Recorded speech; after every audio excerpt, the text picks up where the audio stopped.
अगर आपने अभी तक हमारा चैनल सब्सक्राइब नहीं किया तो अभी सब्सक्राइब करें और बेल आइकॉन को क्लिक करके हमारी लेटेस्ट वीडियोस के बारे में अपडेट जानें। हाय गाइस, मैं हूं आरएश बघेल।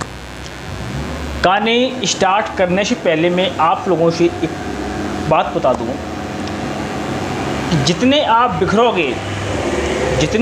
बिखरोगे उतने ही आप निखरोगे। निखरना अगर आपको ज़िंदगी में है तो निखरने से पहले आप बिखरना सीख लो। अगर आपने बिखरना सीख लिया तो आप ज़िंदगी में एक ना एक दिन ज़रूर निखरोगे। कहानी है एक शिष्य और गुरु और शिष्य की, एक बहुत मज़ेदार कहानी। एक गुरु और शिष्य एक दिन कहीं यात्रा पर निकले हुए थे। यात्रा पूरी होने से पहले गुरु को शाम हो गई, सूरज ढल चुका था। तो गुरुजी सूरज ढलने के बाद एक गांव के पास पहुँचे। तो चेला ने कहा, गुरुदेव अब तो रात्रि हो गई है, रात्रि कहाँ पर जाएंगे हम, कहीं हम विश्राम करते हैं। तो गुरुजी ने एक छोटा सा गांव था, उस गांव में जाकर के एक दरवाजे की कुंजी खटखटाई। कुंजी बजाई तो अंदर से एक सज्जन निकले। उन सज्जन ने जब देखा कि संत हमारे दरवाजे पर हैं तो संतों को बड़े प्यार से उन्होंने बैठा ला। जो भी उसके पास था, और वो व्यक्ति बहुत गरीब था, जिसके यहाँ संत पहुँचे थे वो व्यक्ति बहुत गरीब था। उसके पास जो भी था रूखा फूका संतों को खिलाया। और संतों ने फिर उसके बारे में कुछ पूछा। तो ये पूछा उसके बारे में, तो उसने कहा कि गुरुवर, मैं बहुत एक निर्धन और एक गरीब व्यक्ति हूँ यहाँ का, मेरे पास कुछ नहीं है, बस 2 वक्त का खाना है। गुरुजी को अंदर ले गया। गुरुजी ने जाकर के अंदर देखा उसकी घर की कंडीशन। तो गुरुजी के दिमाग में एक बात आई। गुरुजी ने खाना तो खाया, खाना खाने के बाद रात में सो गए। गुरु और चेला दोनों रात को सो गए। जैसे ही रात हुई, गुरुजी ने एक काम किया। उसके पास जो गरीब था उसके पास ओनली एक भैंस थी। उसी भैंस से उसका घर का सारा खर्चा चल रहा था। जो भी था सब कुछ उसी भैंस पर डिपेंड था। तो गुरुजी ने सोचा कि ये भैंस जो इसकी है, ये भैंस इसको अमीर नहीं होने देगी। तो गुरुजी ने उसकी भैंस को रात में लेकर के चल पड़े। लेकिन शिष्य को ये बात कुछ अच्छी नहीं लगी। तो शिष्य ने गुरुजी से कहा, गुरुजी क्या आप इस गरीब व्यक्ति के साथ कुछ गलत नहीं कर रहे हैं? उसने आपको रात्रि के ठहरने के लिए जगह दी, आपको भरपेट जो भी था उसके पास उन्हें भोजन खिलाया, और आप उसकी भैंस को ले जा कर के जा रहे हैं जैसे कि उसकी रोजी रोटी चलती है। ये गुरु आप उस व्यक्ति के साथ बहुत गलत कर रहे हैं। गुरुजी ने जवाब कुछ नहीं दिया। वह शिष्य ने कहा कि आप मेरे साथ चलिए। बस गुरु का आदेश था। शिष्य ने ज़्यादा कुछ नहीं बोला। जाकर के गुरु शिष्य दोनों निकल गए, भैंस लेकर निकल गए। काफ़ी समय बीता।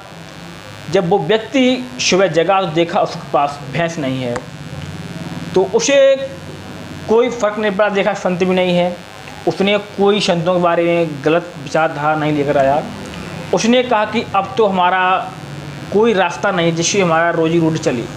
हमारी रोजी रोटी के लिए भैंस थी, भैंस भी हमारी गायब हो गई। अब हमारे पास कोई रास्ता नहीं है जिससे कि हमारा रोजी रोटी चल सके। तो उसके दिमाग में आया कि जो हमारे सामने ये जो बंजर ज़मीन है, इसी में कुछ किया जाए, कुछ मेहनत करें तो कुछ इसी में हो जाएगा जिससे कि हमारा रोजी रोटी चलने लगेगी, 2 वक्त का भोजन मिलने लगेगा। उस व्यक्ति ने मेहनत की और बहुत संघर्ष किया और खेती में उसने फसल उगाई, खेती में फसल हुई, व्यक्ति खुशहाल हो गया। और वो शिष्य और गुरु और शिष्य, जो शिष्य था गुरु का, वो एक बहुत बड़ा, करीबन बहुत दिन गुजर गए, उसके बाद वो बहुत बड़ा एक गुरु बन गया था। तो उसके दिमाग में आया कि जहाँ हमारे गुरुजी रात के वक्त ठहरे थे, तो वो उसे याद आया कि एक बार चल के वहाँ देखते हैं हमारे गुरुजी ने जो उसके साथ किया था वो व्यक्ति आज कैसा है, वहाँ है भी या नहीं है। तो वो गुरु जो शिष्य था, वो गुरु बन चुका था, वो जाकर के उसी मकान के पास पहुँचा और उसने उस व्यक्ति को पहचान लिया। लेकिन जहाँ झोपड़ी पड़ी हुई थी वहाँ पर एक बढ़िया सा आलीशान मकान था, और जो आगे जगह पड़ी हुई थी उसमें बढ़िया सी फुलवारी थी, बगीचे लगे हुए थे। तो उस व्यक्ति ने संत ने उस व्यक्ति से पूछा, क्या मुझे आपने पहचाना? उसने कहा, संत मैं तो आपको नहीं पहचाना। तो उन्होंने याद दिलाया कि आज के 10 साल पहले मैं करीबन आपके यहाँ आया था, मैं और हमारे गुरुजी थे। मैं आपके पास आया था और आपकी कंडीशन उस समय बहुत ख़राब थी। तो उस व्यक्ति ने कहा, गुरुवर आपके पैर धन हो गए, आप उस दिन आए थे, आप भी चले गए थे और हमारी भैंस भी उस दिन चोरी हो गई थी। भैंस चोरी होने के बाद मेरे पास 2 वक्त की रोटी खाने के लिए कुछ भी नहीं था। फिर मैंने जो ये बंजर ज़मीन पड़ी थी, इसी ज़मीन पर मैंने मेहनत की और मेहनत करने के बाद आज मैं अपने गांव का सबसे बड़ा व्यक्ति हूँ, अमीरों में सबसे अमीर व्यक्ति हूँ गांव के अंदर में।